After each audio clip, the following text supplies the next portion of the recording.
Welcome back to the Jaco Report. For the first time in history, a president of the United States has endorsed gay marriage. Now, that would have been unthinkable, of course, just a few years ago. Yet same-sex marriage is banned in a majority of states, including Missouri. Missourians, of course, voted in 2004 to amend the state constitution to outlaw same-sex marriage. In fact, in all 32 states where anti-gay marriage initiatives have been on the ballot, they have passed. Not one state has ever voted in favor of same-sex marriage. Same-sex marriage, though, is legal in 6 states, including our neighbor to the north, Iowa. In Illinois, same-sex civil unions are legal. Same-sex marriage is not. Now, nationally, polls show a majority of Americans now either support or grudgingly accept gay marriage. A new Washington Post ABC News poll shows 53% support for gay marriage. An NBC News Wall Street Journal poll finds that 54% in favor of same-sex marriage. A USA Today Gallup poll found 51% of those polled supported President Obama's endorsement of gay marriage. But why that disconnect between those results and voters in a majority of states rejecting gay marriage? Joining us now to talk about this are a couple of gentlemen who have locked horns on this issue before. First is Kerry. He is with the Missouri Family Network, which opposes same-sex marriage. And A.J. Bockelman. A.J. is Executive Director of Promo, a Missouri group that lobbies on gay rights issues. Gentlemen, welcome aboard. Thank you very much for being here. A.J., let me start with you.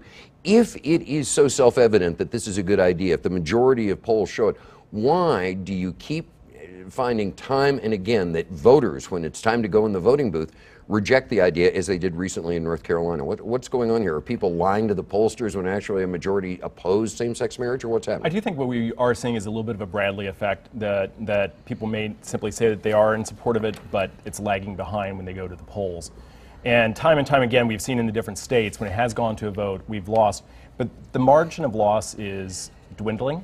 I think in North Carolina, which you would widely expect to be similar to Missouri, it came in at 62%, whereas Missouri came in at 72%.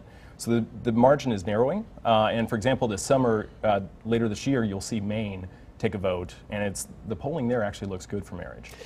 Kerry, what about that? Is the ground shifting under the feet of opponents of same-sex marriage? In other words, as more people down on the ground encounter gay couples, maybe at their PTA, maybe someplace else, they discover, okay, they don't have fangs, and therefore we don't care about this. Is that undercutting the validity of the argument you guys have against same-sex marriage?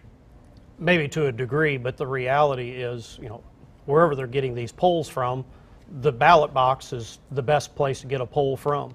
A supermajority of Americans have voted. As you mentioned, 32 states, almost 66% of American population has already voted, and they've voted it down by large percentages.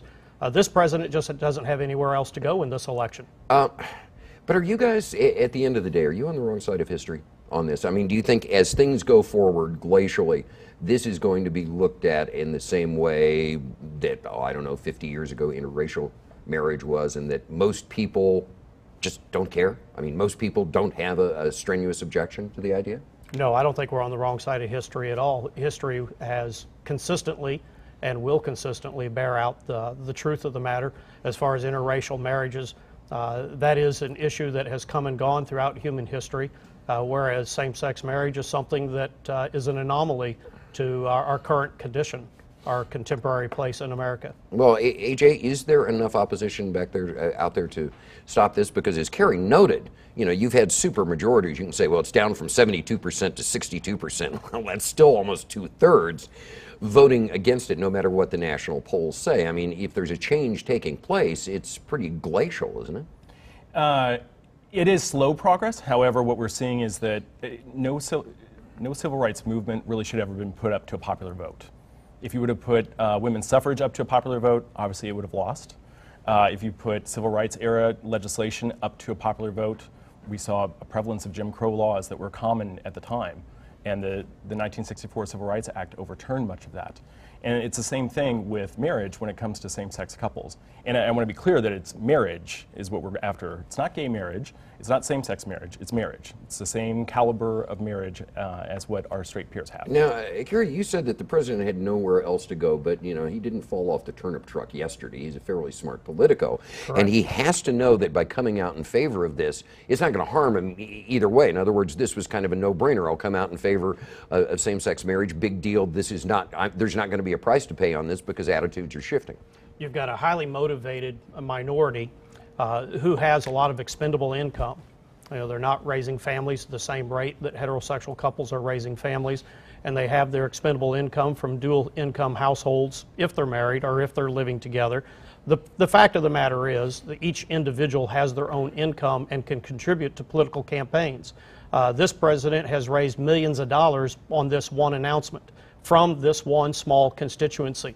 I believe it's a political calculation on his part. All right, in a larger sense then, you tell me, you know, I'm a serial monogamist, been married 3 times.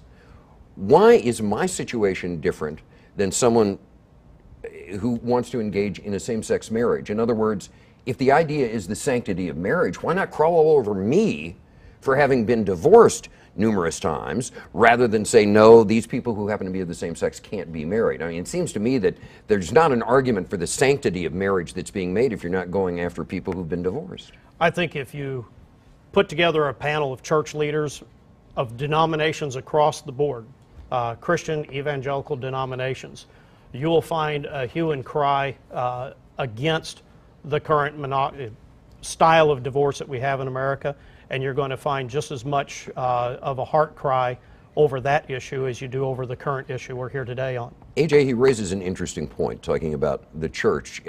At the end of the day, marriage is defined as a secular institution, and it's a contract between 2 people. Do you find that a lot of the objections to this are coming from the religious sector, and that when you get into the more secular parts of American society, people kind of roll their eyes and say, what's a big deal?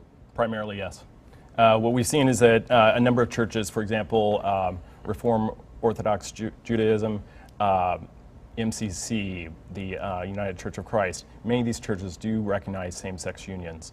And what we're seeking is actually the legal recognition, the civil rights behind it, so that if my partner becomes sick, I can visit him in the hospital. Where does it stand now? I know that the ACLU has sued Cook County in Illinois for not issuing marriage licenses. Here in Missouri, we voted to amend the Constitution back in 2004. It would seem to me that the only remedy for those, if you're not putting it a popular vote, is for the courts saying that outlawing same-sex marriage is a violation of the 14th Amendment to equal protection. I mean, is that the way you're looking at it, that how this is going to come out in the wash? Effectively, for Missouri, the way it will come out is through the court system, but not through the Missouri court system, through the federal court system. You have 3 challenges to the Defense of Marriage Act, DOMA, and they specifically take on the 3rd clause of DOMA, which opens up the Full Faith and Credit Act. Recognition of marriages between states is what they try to outlaw with DOMA. And currently in the court system, you've got the Prop 8 case out of California, and one out of Connecticut and one out of Massachusetts currently challenging it. But that's still a 3 to 5 year window before anything's determined. That underscores what I've said before. This president is looking at a second term. He's not going to offend the people he's already offended by making this announcement. He's not losing any more votes. He's not going to lose any votes. He's not going to gain any votes. What he's doing is he's activating those voters to let loose of their money, because he's bringing to their attention that he's willing to stack the courts at the Supreme Court and the federal court level with judges who will do exactly what they want them to do, and that is to override the will of the people and the legislatures. But again, if you talk about the will of the people, as AJ pointed out, slavery might have still been legal 50 years after the Emancipation Proclamation if it were left to a popular vote. But that's not really correct, because the slavery movement was opposed by various church leaders across the world, not just in America. And there was an undercurrent. There was a very active underground railroad movement that was being supported predominantly by the evangelical churches. You brought up the evangelicals again, so let me ask you just plainly, why should I, as a happily married heterosexual person, care one way or another if a gay or a lesbian couple wants to get married? How does it devalue my marriage in any way, shape, form, or fashion? I don't see that it does. You obviously see something I don't. What is it? What I'm saying is, from the evangelical church's perspective, their motivation is, as much as AJ may bristle at this, is that a love for their neighbor. And the evangelical church has consistently said, if there's a self-destructive behavior, we want to deal with that in some way. And this is a self-destructive behavior. But if Western society, we always try to defend people even when it's a self-destructive But behavior. this is not I don't Israel. believe This that is this not is Iran. This self-destructive this is not a theocracy. Correct. With all due respect, why should we give any more weight to what a church group says than anybody else?